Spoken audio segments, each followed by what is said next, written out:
Para acessar um aplicativo de banco, o site do governo ou até mesmo um condomínio. O uso de dados biométricos tem sido cada vez mais frequente no nosso dia a dia. Quais são os benefícios dessa tecnologia e os riscos? Para entender as vantagens e perigos por trás do uso dessa ferramenta, recebemos nesta edição do Código Aberto o especialista em tecnologia da segurança, José Júlio. Obrigada por participar aqui conosco do programa, José Júlio. É um prazer, muito obrigado pela oportunidade de contribuir.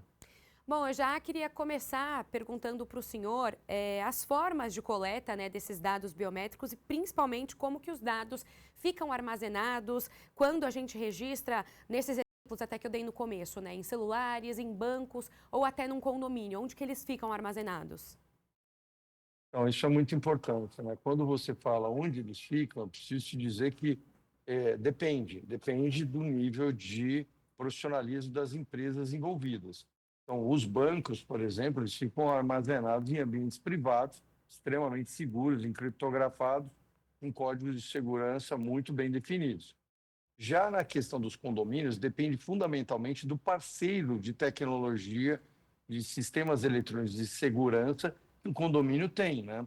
Uma boa empresa, que é uma empresa credenciada, uma empresa de renome com reputação, ela tem todo esse ambiente muito bem pensado e organizado de forma a proteger os dados das pessoas, não só os dados confidenciais, mas principalmente o que você falou, dos dados de autenticidade, como, por exemplo, a biometria facial. Bom, até aproveitando até esse gancho aí dessa sua resposta, né? Porque a gente acaba falando dados biométricos, sempre vem ali a questão da digital na cabeça. Mas na verdade, o senhor trouxe a questão do reconhecimento facial. Então, é muito mais, né? O dado biométrico, na verdade, ele é uma questão muito mais abrangente do que só um tipo de reconhecimento ali, né? Seja só o dado biométrico, a digital ou o reconhecimento facial. Então, envolve diversos tipos de identidades, é isso? Perfeitamente. É óbvio que a gente tem que olhar a tendência tecnológica. A digital ela está cada vez mais tendendo ao desuso e o facial, que é uma visão muito mais completa, mais dinâmica, tende a predominar como um dos fatores importantes de identificação. Bom, até aproveitando uma questão recente, né? A gente falou, teve-se muito a discussão sobre a questão da íris. Isso também entra, né? Aquela digital da íris, coletar os dados através da íris também é um dado biométrico. Sim, a íris é um fator, eu diria que extremamente caro ainda, e pouco uso para questões muito mais de segurança, talvez uma usina nuclear, talvez uma área de extrema reconhecimento e necessidade por causa do custo também. Então, vamos falar do que é corriqueiro hoje, que já é uma tendência, que é o reconhecimento facial. Extremamente seguro, entretanto, ainda muito desconhecido da grande maioria das pessoas. Muita gente se pauta pela desinformação e acredita num videozinho fantasioso de um controle de acesso onde se mostra o cachorro na frente de um facial de um condomínio e abre a porta. Isso é uma total mentira. Isso é um total despreparo. Basta você ter o mínimo de noção para saber que o algoritmo, toda a inteligência de reconhecimento facial humana não tem características nenhuma de um cachorro, né? Então tem muita fake news e por isso eu sempre me coloco à disposição para esse esclarecimento, para dar uma base real, para que as pessoas não tenham medo do lobo mau, ainda mais numa tecnologia extremamente segura, que é o reconhecimento facial. Tem algum tipo acho que a gente pode usar a palavra talvez falha na questão do reconhecimento facial?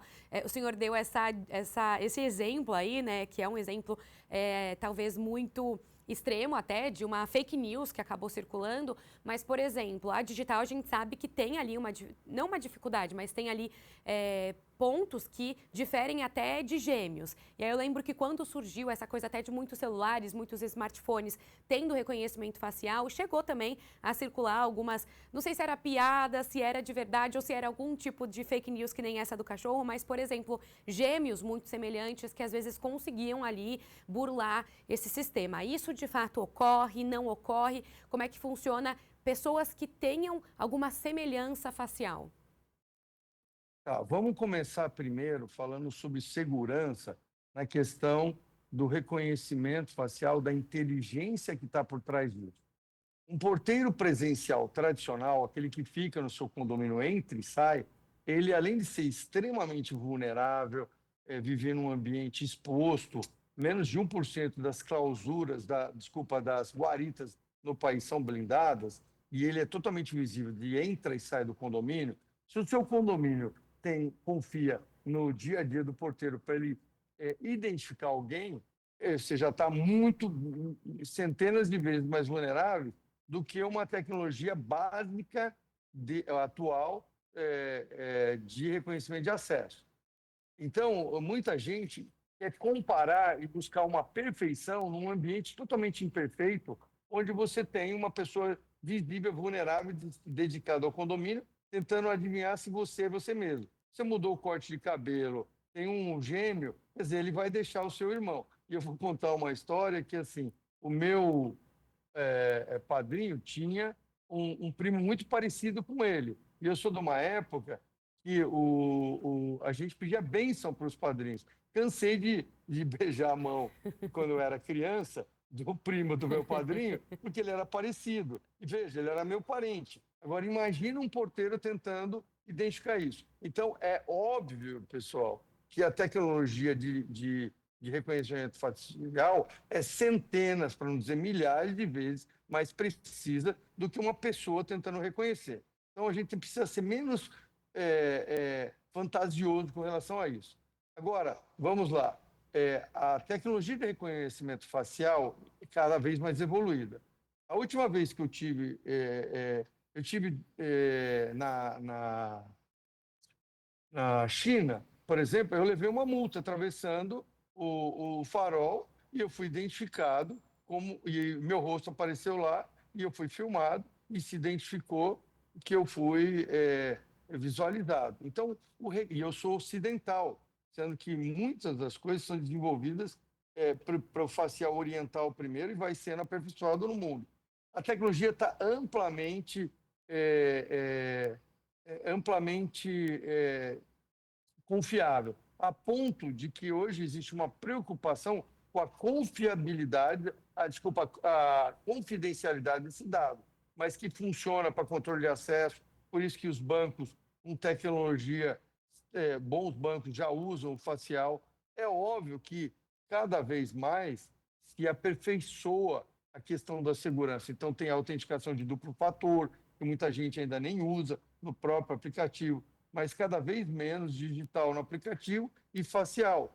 É melhor até que tenha, na verdade, essa parte facial mesmo do que digital, porque você trouxe uma questão que é muito verdade, né? Aos poucos, o uso da biometria digital tem caído em desuso. Tem muitos celulares que tinham a biometria hoje, trazem o reconhecimento facial. Então, tem ali um tipo de segurança maior de acordo com o tipo de reconhecimento, se é o facial, se é o digital, se é o de íris? Sim, cada vez mais o facial tende a superar a digital. A digital tem uma série de dificuldades no inverno, tem uma dificuldade se a pessoa faz trabalhos manuais e as digitais não estão bem determinadas, tem a ver com o momento que você captura. O facial é muito mais seguro, mas é óbvio que você tem que entender que existe uma evolução do facial. Se você for abrir a conta num banco digital, por exemplo, você tem que estar com a carteirinha do lado, a sua carteira física, mostrando junto com a digital, perdão, para que, vamos dizer assim, aumente a segurança. Voltando à questão dos gêmeos, dependendo do nível que você coloca de segurança, você consegue até separar muito bem e pedir que gêmeos entrem no condomínio. Um gêmeo sim, outro não. Mas como segurança, você pode transformar a segurança num incômodo tão grande que o dia que você raspar um bigode ou tiver alguma variação, você acaba não entrando no seu condomínio. Então, vamos fazer base comparativa evolutiva.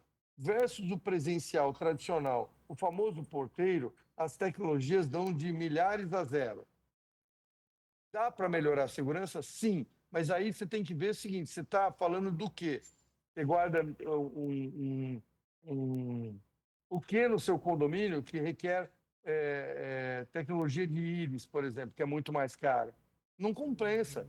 Então, é tudo uma questão de custo-benefício, de procedimento. E o que eu posso dizer é que a tecnologia é cada vez mais confiável. O que não é confiável são os processos definidos pelo condomínio. Recentemente, vazou na internet aí, publicaram uma brincadeira sobre o uso de carros blindados. Carro de blindado é super seguro. E aí a mãe do rapaz estava ali, bate o cara com um revólver no vidro e o filho fala, é blindado.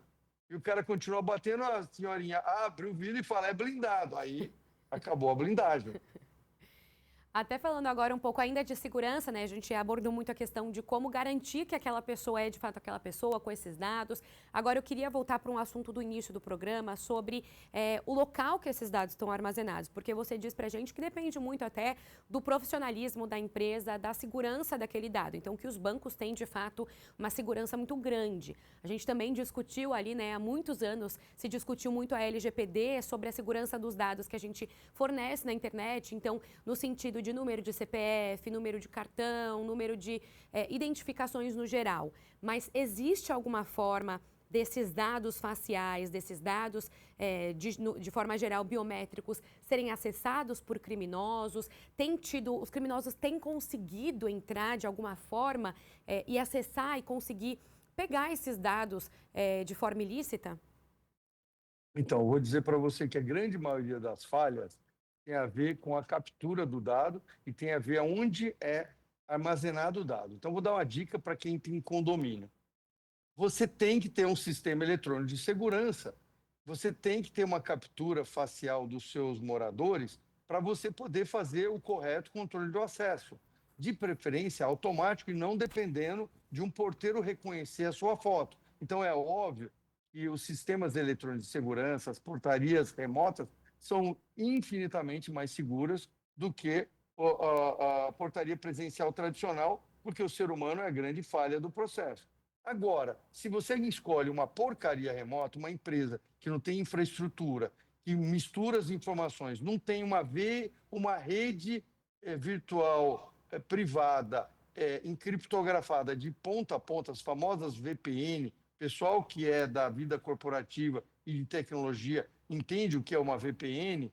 Hoje, se o seu provedor de sistemas de eletrônica de segurança não segue regras, não segue padrões e armazena todos os dados num computador dentro do seu condomínio, você está vulnerável. Então, acorda. Agora, empresas profissionais, essas que são reconhecidas publicamente e têm uma boa reputação, eles guardam isso numa nuvem, essa nuvem é protegida, ou um CPD, um Centro de Processamento de Dados protegido, encriptografado e não disponível. Muita gente compartilha essas informações. As melhores empresas têm seus próprios ambientes de tecnologia separados. Então, tudo depende do profissionalismo da empresa. Se armazenou seguro, a chance de ter um vazamento, um ataque cibernético é muito baixa. Se ela tem políticas de proteção de dados, se ela é uma empresa auditada, se ela é uma empresa confiável do mercado, as suas chances são maiores. Agora, se você contratar o Zé da esquina, o picador de fio, porque você está preocupado com o custo unitário da implantação versus a segurança, na verdade, o que você está fazendo é expondo todas as informações do seu condomínio para a rua. Então, se não tem VPN, se não tem criptografia, se não tem uma rede privada, se não tem um ambiente de dados certificado, você está vulnerável. E aí não vai culpar a tecnologia. Você escolheu uma empresa que não investe suficientemente nisso.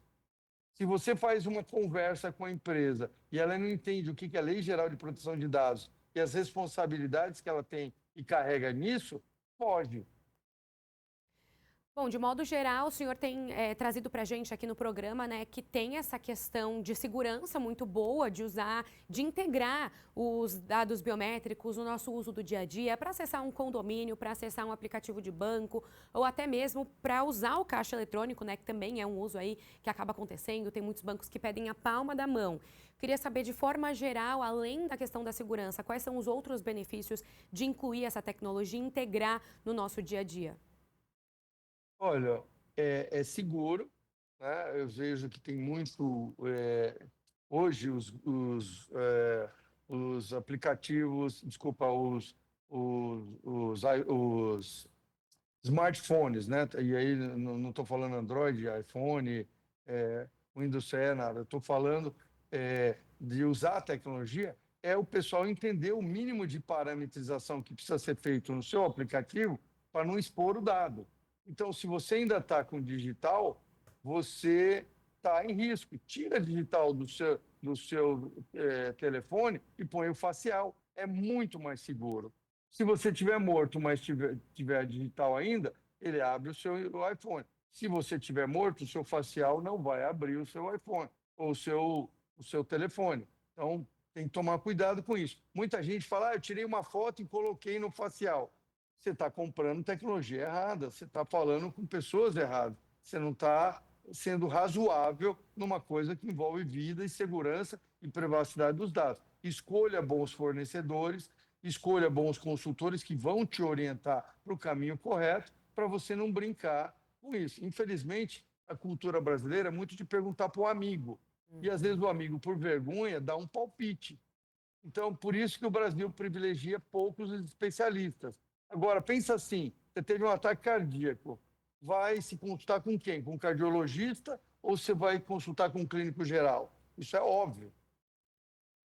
Bom, então a gente pode até resumir isso, né? Que o problema hoje em dia, se a gente vê algum desses vídeos que acabam viralizando de um gêmeo que conseguiu abrir o celular do outro ou que conseguiu acessar alguma coisa que é só para um deles e o outro consegue, ou uma foto consegue desbloquear um aparelho, consegue entrar num ambiente, um cachorro. Na verdade, o problema não é do desenvolvimento da tecnologia, de que ela não está que não estamos bem equipados, mas na verdade é da empresa ali contratada, que ela sim usa uma tecnologia talvez mais defasada, um pouco mais antiga, que ainda não teve um ajuste necessário, é isso? É isso, mas também tem muita fake news. E vamos falar sobre gêmeos, né? Daqui a pouco eu pergunto, você tem irmão gêmeo? Você? Eu não. Nem eu também. Então, 100% aqui de nós dois não tem irmão gêmeo. Então, tem muita gente preocupada o seguinte. Agora, além disso, tem que encontrar um gêmeo do mal. Né? E aí Virou um tem a filme questão. Então, de ficção. de ficção. Então, o que eu estou dizendo? As pessoas gostam de ter narrativas. E aí elas fazem isso primeiro, por ignorância, por segundo, para brincar com as pessoas. O brasileiro gosta de assustar, né? Contar história de fantasma, etc., mas não faz o básico. Então vamos fazer o básico. O primeiro básico é, gente, todo condomínio tem que ter um sistema eletrônico de segurança. É como ter uma chave. Se o seu teu condomínio ainda está na época da chave, você está abrindo, um morador perdeu a chave, o que acontece? Todos estão vulneráveis, porque a chave abre a mesma porta. Agora, sistemas eletrônicos de segurança, que é padronizado, e aí eu vou fazer uma propaganda da ABESE, Associação Brasileira das Empresas de Sistemas Eletrônicos de Segurança, mandar um abraço para minha amiga Selma Miglione, presidente da ABESE, é uma instituição incrível, é uma instituição muito respeitada, que tem padrões claros que precisa seguir. Infelizmente, as pessoas, para economizar uma taxa de adesão na sua empresa, não tem dinheiro para pagar uma taxa de adesão, não participam. E aí estão vendendo e enganando gente na rua. Contratem bons profissionais, contratem boas empresas. Segurança é que nem vinho. Se você comprar um vinho porcaria, depois não reclama da dor de cabeça. Exatamente, tem então esse local, né, para saber exatamente onde, quais são as empresas que são de fato verificadas. Então também tem um lugar para quem tem essa dúvida, quer contratar a empresa, para que possa procurar ali, né, uma relação daquelas que de fato são confiáveis e que vão dar aí uma segurança também maior, né? Por exemplo, a ABESE, ABESE, ponto, meu Deus, é gov? Não, é org, tá? .org.br. Agora É uma seguindo, excelente fonte. aí então esse site as pessoas podem entrar então e verificar essa lista, é isso, né? É isso aí. E podem acessar, mas hoje amplamente tem muita informação boa disponível. O que não dá para fazer é pegar o seu picador de fio, aquele cara que emenda fio, que faz barbaridade no condomínio, mas é baratinho, e é o cara que faz sistemas eletrônicos de segurança, junto com. E que não segue norma, não sabe mexe com coisas. Se o cara pinta, cola e borda de um monte de coisa, ele não faz tudo, ele é um pato. Ele não voa bem, ele não nada bem, ele não é bonito como um cisne, ele não canta como um rouxinol, não fala como um papagaio e faz tudo. Se você está contratando o pato, depois não reclama. Agora eu queria voltar até para um assunto do início da nossa conversa a respeito das íris, né? Porque a gente entrou muito Ah, nessa discussão recentemente sobre a compra dessas informações por empresas. Queria te ouvir sobre essa questão. Muitas pessoas acabaram ficando na dúvida se valia a pena, se compensava, se era seguro. Qual que é a sua avaliação sobre esse tipo de iniciativa e de ter ali, né, o pagamento por uma informação biométrica? Então, o pagamento por uma informação biométrica sempre é seguido de fatores. Você pode pegar os grandes bancos, você tem senha, contrassenha, token, biometria. Então, desculpa, não existe uma dimensão única de segurança. É um complemento. Esses bancos estudam fraude em todo momento. E mesmo assim, o Brasil é um país onde se tem muita fraude. Agora, esses bancos, os bancos regulados, os bancos oficiais do Brasil, que têm questões eletrônicas, eles têm uma série de controles. Assim como o cartão de crédito, você pode ter um seguro do cartão de crédito e tem uma orientação, o que não pode é ser uma pessoa sem noção. Então, se você anda ainda com o cartão físico, por exemplo, isso é muito mais vulnerável. O código de segurança está no verso, a pessoa anota e está fazendo compra. Então, é a mesma coisa, não pode ser tão inocente nesse aspecto. Íris, como você está falando, é uma coisa sofisticada, né? O que você está falando é de compra de informações. Sim, CPFs, a gente chama isso de crawling, né? Entrar e extrair de bancos públicos. Mas, na verdade, tem muita gente vendendo informação por aí ainda. E óbvio que os órgãos, a segurança pública está atrás desse pessoal e pega. Você tem pessoas que são especializadas em fraudar previdência. Agora, o governo está cada vez mais sofisticando. Se você entrar no gov.br, você já vai ver lá nível até ouro, né? Quer dizer, ele vai aumentando sua segurança. E tem uma série de fatores também, gente, tem dupla autenticação. Só o pessoal começar a demonstrar interesse, mas é óbvio que as tecnologias são seguras. É como, por exemplo, uma questão hiperpolêmica no Brasil sobre até que se prove o contrário, eu confio plenamente no processo eleitoral brasileiro. Agora, tem gente que gosta de fake news. Mas assim, eu acredito em Deus. Quem não é Deus tem que mostrar os fatos. E até agora os fatos não foram provados. Agora eu queria também, talvez um exercício aí de futurologia ou não, o senhor está muito atualizado, está muito por dentro desse assunto, então como que vê o futuro do uso desses dados biométricos, da biometria de forma geral, por empresas privadas, por governos, o que a gente pode esperar aí para as próximas décadas? Olha, vai ter uma autenticação, vai ter um aumento da cultura da segurança, né? Mas o que eu posso te dizer, assim, é infinitamente melhor a tecnologia que tem hoje do que no passado, que estava em mãos vamos dizer, interpretações do todo. O pessoal fala de vazamento de informação. Você já parou para conversar com o porteiro do seu prédio, caso ele exista, né, e seja presencial, tradicional ainda? O que ele sabe da vida das pessoas?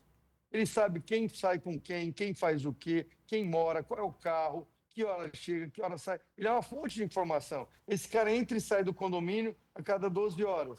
Você acha que precisa ir num nível de sofisticação, de invadir um banco de dados extremamente seguro, encriptografado, em nuvem própria, para ter informação? Uma vez, eu me lembro, quando eu comecei a dirigir, meu pai me deu uma trava vermelhona para pôr no Fusquinha. Eu achava aquilo ridículo, pois eu nunca tive um carro roubado, um Fusquinha roubado, exatamente porque era uma trava que espantava o bandido. O bandido está procurando facilidade. Ele vai atacar condomínios que estão vulneráveis, que cortaram os turnos de porteiro, ele vai atacar os condomínios maiores, multifamílias, porque é impossível o porteiro presencial lembrar de quem é, e ele vai atacar a rua primeiro, vai te pegar na rua. Depois ele vai entrar para o condomínio. Então a gente vive apavorado lendo fake news e não para tomar os investimentos corretos. Morar em condomínio é mais seguro, morar em condomínio com tecnologia de portaria remota é mais seguro, um síndico antenado e ciente da sua responsabilidade de segurança, um síndico profissional é mais seguro, em geral. Agora, precisa participar. As pessoas não querem participar e querem opinar. Você fala, quem quer ajudar a mudança? Ninguém é. Quem quer mudar? Quem quer mudança? Todo mundo levanta a mão. Quem tem crítica? Todo mundo levanta a mão. Na hora de ajudar, você veja o que acontece com as assembleias de condomínio. Aparecem pouquíssimas pessoas interessadas. Só que aquele síndico está cuidando do seu patrimônio, da segurança da tua família e você se recusa a participar. Agora, até uma questão para a gente caminhar aqui para o final do programa, dessa edição de hoje, é também uma análise, uma avaliação sobre talvez uma regulação ou uma legislação que a gente precise ter. É preciso avançar também nesse sentido, que a gente converse sobre isso, que a gente tenha questões na nossa legislação, ou você avalia que já tem o suficiente para proteger a população? A gente já tem, chama Lei Geral de Proteção de Dados. O que não tem é uma cultura do condomínio, do condômino ou do morador, de exigir visibilidade do síndico do que ele está fazendo. E existe uma cultura. Então, vou dar um exemplo. Recentemente escrevi um artigo mostrando que metade dos sistemas eletrônicos de segurança, mais da metade dos sistemas eletrônicos de segurança, o cara não usa VPN. Os dados não estão protegidos de ponta a ponta. Você pegar o endereço IP que está embaixo do modem, você consegue invadir. A tecnologia está extremamente avançada. A tecnologia é cada vez mais evoluída. Assim como a inteligência artificial está fazendo uma série de verificações na segurança eletrônica, as tecnologias também de inteligência artificial vão ajudar. Você entrar numa clausura, eu posso contar o número de pessoas da clausura, se a regra do condomínio só pode entrar 3 pessoas por vez, vai entrar 3 pessoas por vez, porque ele não destrava a segunda porta. Se você combinar um sinal dentro do condomínio de pânico e você levantar a mão, eu posso interpretar isso como pânico e imediatamente começar a monitorar o seu ambiente. Existem muitos progressos. Vejam esses postinhos que estão nas ruas hoje, como eles geram essa questão da segurança. Hoje, a chance de você ser pego num ato ilícito é enorme. Por quê? Porque você está sendo gravado em todo momento. Agora, o que acontece? Se você começar a olhar a questão, eu estou vulnerável, porque vão usar o meu facial para entrar no banco. Isso é total fake news.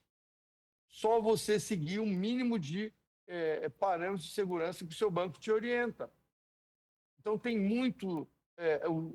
os erros que estão sendo cometidos de vazamento são erros muito básicos. Desde contratar uma empresa porcaria, até você não fazer a configuração mínima. A brincadeira que eu fiz lá da senhorinha que abaixa o vidro para falar para o bandido que está com a arma em ponto, dizendo, o carro é blindado. O que você acha que aconteceu? O bandido entrou para dentro e o carro era blindado. O problema é da tecnologia ou da cultura, de falta de cultura de segurança? É isso que eu passo o tempo todo abrindo os olhos das pessoas para ter um pouco de consciência. Parar de ficar olhando fake news e fazer o básico. O básico são perimetrais robustos, processos de regramento claro no condomínio, uso de tecnologias comprovadas de segurança eletrônica de informação, monitoramento, eventos de segurança, portas abertas, portas arrombadas, invasões perimetrais. Esse entendimento desses eventos vão fazer você viver uma vida mais segura. E sobre vazamento de informações, o que eu digo assim, no regramento que você falou, ele já existe, é a Lei Geral de Proteção de Dados. O que a gente precisa fazer é inspecionar e demandar do seu provedor de tecnologia e serviços de segurança esse entendimento, esse domínio. José Júlio, especialista em tecnologia da segurança, muito obrigada por participar aqui conosco. Muito obrigado. Este foi, então, o Código Aberto de hoje. Você pode acompanhar a programação da Rede Alesp pela TV, YouTube e pelas redes sociais. Muito obrigada pela sua audiência e até o próximo.